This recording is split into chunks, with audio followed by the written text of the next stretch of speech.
مرحبا بكم مشاهدينا في قناة دقة المعلومة. عزيزي المشاهد، عليك مشاهدة هذا الفيديو للأخير لتتمكن من حل لغزه. السلام عليكم ورحمة الله وبركاته.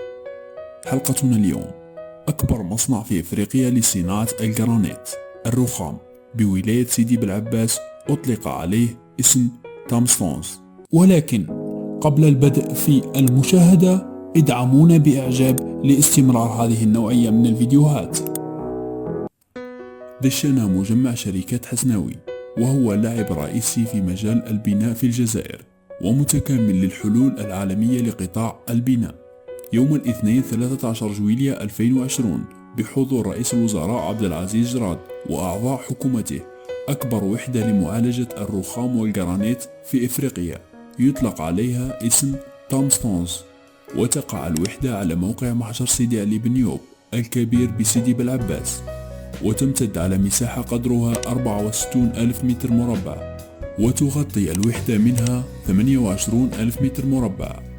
بلغت تكلفة إنتاجها 4 ملايير دينار جزائري، وتبلغ طاقتها الإنتاجية الإسمية 10 آلاف متر مربع في اليوم.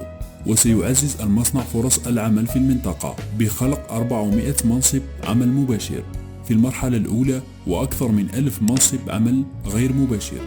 ستلبي هذه الوحدة الطلب المحلي على أحجار الزينة والألواح الحجرية، إلا أنه تم تصميم الوحدة لتزويد الأسواق الخارجية، إذ سرعان ما ستصل السعات الإنتاجية إلى 10 آلاف متر مربع في اليوم الواحد من الرخام والجرانيت حسب عمر حسناوي المدير العام للمجمع.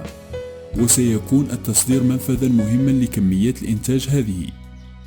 نبذة عن مجمع شركات حسناوي، عملاق البناء في الجزائر لأكثر من 40 عاما. أنجز مجمع شركات حسناوي الذي اتخذ ولاية سيدي بالعباس كمقر له أكثر من 40 ألف مسكن فردي وجماعي، و250 بنية تحتية عمومية وخاصة. كما يوظف المجمع حاليا أكثر من 3500 شخص عبر جميع أنحاء الوطن. بدأ المجمع سياسة تنويع أنشطته من خلال 21 شركة تابعة له، تمثل العديد من النشاطات: تصنيع مواد البناء، نجارة الخشب والألومنيوم، استكشاف وتحويل الرخام والجرانيت، الاتصال، الهندسة الزراعية، وإلى آخره. شاركونا بآرائكم عن الموضوع أسفل الفيديو بالتعليقات. كانت هذه حلقتنا لليوم. وفي الأخير ضع تقييم للفيديو بلايك أو ديزلايك أيها البطل، فرأيك مهم جدا لنا. لا تمر بدون أن تضع بصمتك الرائعة. وصلوا على رسول الله. إلى حلقة قادمة إن شاء الله.